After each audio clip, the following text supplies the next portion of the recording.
There are eyelashes on one of the books that I bought. Whoops.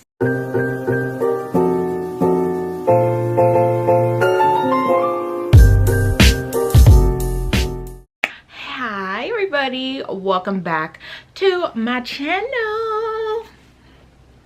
You guys see Monty flourishing? Look at how happy he looks. Doesn't Monty look so happy? I'm so happy for you. Like we got a lot of work to do and a lot of care, but our relationship is getting a lot better. So hey you guys, welcome back to my channel. I hope everybody's doing really good. I am Cameron and this is my channel. I know it's been a while, but you know, we had a mental health break because you know things are not going all that well up here. So, and that's okay. And that's okay. We're doing a lot better, I promise, because we got a book haul for you today. Sorry, I'm doing a lot better, feeling a lot better. Let's get started with the video. So I went to Barnes & Noble and they gave me this really cool tote bag. My local Barnes & Noble, I went there and I went ham. And it's so funny because they know my name because I have the same name as the manager and she's great. Everybody in the Barnes & Noble Chino Hills, hi, how are you? You guys are so great. So yeah, let's go ahead and bring them out. Bring them out. Sorry. So the very first book that I picked up, it is The Girl and the Ghost by Hannah Alcoff. So I will read the back of this book for you. It says, I am a dark spirit. The ghost announced grandly, I am your inheritance, your grandmother's legacy. I am yours to command. Pink may be a ghost, but he's the best companion a lonely girl like Soraya can ask for. He has a dark side though, and when Soraya makes human friends, Pink's jealousy begins to overtake him. Soon Pink's shadow threatens to consume them both, and Soraya and Pink must find enough light to survive before they both are lost to the darkness. This reminds me, if you were a 90s baby like me, early 90s, there was a show called So Weird, and there was this little boy who basically had this is not an imaginary friend, who had an imaginary friend, and he got aggressive whenever the little boy would interact with other children. And this is what this sounds like to me. It just sounds like a magical friend who is getting a little bit aggressive and jealous of its host's life. So this one actually sounds pretty interesting and pretty creepy. It says only friendship can save you. So it definitely sounds like Soraya and Pink have to find a good balance together so that way they can cohabitate. Cohabitate, is that a word? So they can live together in harmony. You guys know I love a good heart-wrenching middle grade book because it's just, give me realistic. Give me real life with a little bit of haunting. You know what I mean? So yes. This book is one of the books that I picked up. So next we have Fright Watch, The Stitchers by Lorian Lawrence. And this is giving me Goosebumps R.L. Stein vibes because look at this cover. Look at how cool the cover is. Ignore my nails, I broke two. So the back of this one, it says 13-year-old Quinn Parker knows that there's something off about her neighbors. She calls them the oldies because they lived on Goody Lane for as long as anyone can remember, but they never seemed to age. Are they vampires or aliens or getting secret experimental surgeries? Or is Quinn's imagination just running wild again? If her dad were still around, he'd believe her. When he was alive, they come up with all sorts of theories about the oldies. Now Quinn's determined to keep the investigation going with the help of her neighbor Mike. They'll have to search for clues and follow mystery wherever it leads. Even it's to the eerie pond at the end of the street that's said to have its own sinister secrets. So it is giving me a place called Perfect. I will put that picture up here somewhere.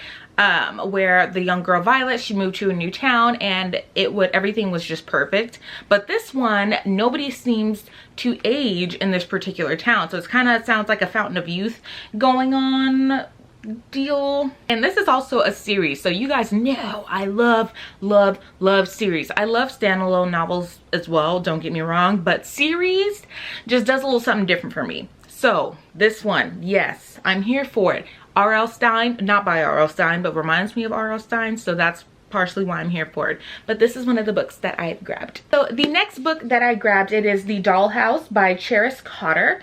So there are a few books by Cheris Cotter that I saw, but I didn't pick them up just because I wanted to use this as like my first intro into the author. So this book, it is about a girl named Alice. I'm not sure which one as Alice, but it's about a girl named Alice. Her parents are getting divorced. You know, her life is kind of falling apart. Her parents are arguing and they're trying to figure out who she's gonna go with, and Alice just doesn't really have that many friends and she's just feeling super alone. So Alice's parents decide that she will go with Alice, and instead of staying at their summer home out in like the forest or something, she's going to go live with her mother as kind of like live-in nursemaids to this kind of eccentric old lady who has a dollhouse in the attic. So Alice decides to go up to the dollhouse. She's playing with the doll, but then when she wakes up, there's a girl in her bed with her that looks like the girl from the dollhouse. So Alice starts to notice that things are moving around in the dollhouse. Nothing seems to be the same. Girls are going missing in the dollhouse, and Alice is starting to think that there's something that is going on in the dollhouse that is related to the mean old lady that she is working for with her mother. So this book reminds me of The Dollhouse by, I can't remember the name of the book. I will try to put, like, again, I'll put the picture up here, but it reminds me of a book called The Dollhouse, where it's two sisters, they're playing with the dollhouse, but the dollhouse is actually kind of a murder scene, and it's really cool. So this is what that reminds me of, and I'm super into it because this house, look at how pretty this house is. It's like a nice, it's like a beautiful creepy Victorian mansion, and I'm not sure if it is set in a Victorian time or if it's set in like a modern day time, but I am obsessed with creepy doll houses. There's something that about doll houses that just hits a little bit different for me. It gives me unreliable narrator, unreliable witnesses, characters, things like that. So it really just makes me think. So I'm definitely going to be thinking about this book a lot. So The Dollhouse by Cheris Cotter is one of the books I picked up. The next book that I got, it is The Ghost of Midnight Lake by Lucy Strange. It says, the Lake District, 1899. The Earl of Goswater is dead, and 12-year-old Lady Agatha is cast out of her home by her cruel cousin Clarence, who inherits everything. In a tiny tumble-down cottage, she struggles to adjust to her new life and the stranger who claims to be her real father. Agatha is determined to discover her real identity, but she is not alone on the quest for the truth. On the last day of the year, when the clock strikes midnight, a mysterious girl of light appears through the crack in time, and she won't rest until the dark, terrible secrets of the past have been revealed. I don't think I've ever read a book like this, so that's going to be super exciting because obviously I have nothing to compare it to, but I am into it and I'm super excited. I love a good, you know, drowning mystery lake, even though I don't love drowning in real life. I'm just saying. This plot line has me hooked. So Lucy Strange, The Ghost of Midnight Lake is one of the books that I picked up. The next book that I picked up, it is Midnight at the Barclay Hotel by Fleur Bradley.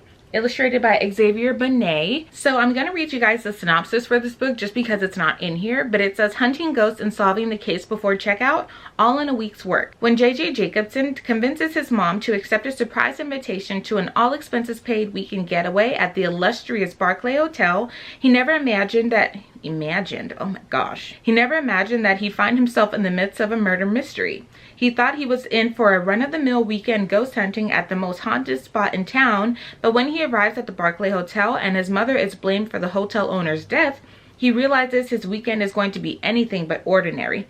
Now, with the help of his new friends Penny and Emma, JJ has to track down a killer, clear his mother's name, and maybe even meet a ghost or two along the way.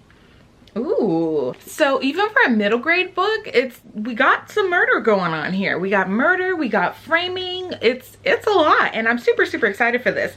And also for a middle grade novel, this is a pretty long book. It's about 300 pages. So I am super excited to get this started. I've never heard of this book. I've never heard of the author before. I was just cruising around my Barnes & Noble and I saw it and pick. I'm super excited to read this book, and I think you guys might like this one too. It's like a really cute, super young middle grade novel, but I really think that this plot line, especially with like the kids being involved with a murder mystery, you guys know how I feel about my murder mysteries. Yeah.